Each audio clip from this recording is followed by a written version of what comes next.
Well, with Michael Bennett traded and Richard Sherman reportedly on his way out, what does it mean for the Seahawks? Dave Softy Mahler, the popular afternoon host on sports radio KJR, waking up early and joining us now by phone. Softy, thanks for the time. So with Michael Bennett, the team doesn't get much salary cap relief, and they have major depth issues on the line. So why would they trade him?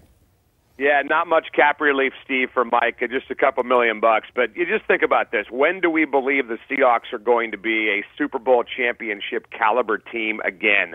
Certainly not in 2018, in my opinion. And by the time that happens in 2019, 2020, you're talking about a 34, maybe 35-year-old defensive end coming off a plantar fascia injury last year. So Seahawks trying to get younger.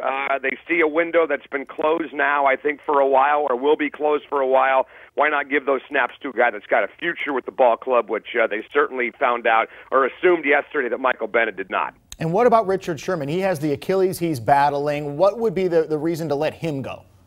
Yeah, I think the cap savings with him is significant. I mean, that's $11 million under the cap the Seahawks would save by letting Richard Sherman go. I mean, this is a team that does not have a lot of salary cap room right now. They need as much relief as they can get. They got to fix the offensive line. They got to fix the running game. They got to find a replacement for Cam Chancellor, a couple of defensive ends now for Cliff Averill, who's going to retire, and Michael Bennett. So for a team that does not have a lot of salary cap room, cutting Sherman would be significant, and that's another injury situation where you just don't know, Steve, how good this guy's going to be coming off the Achilles last year. I listened to you driving around getting ready to pick up my daughter at school in the afternoon. What are your average listeners saying about Bennett and Sherman?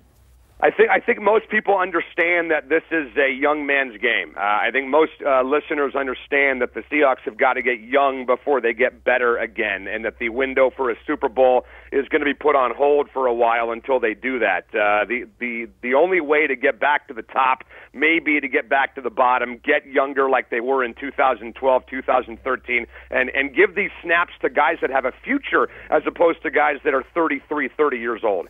And so with Cliff Averill and Cam Chancellor battling neck injuries, you say that you think it's going to get worse before it gets better. What would you advise the Seahawks to do? What would be your one piece of advice?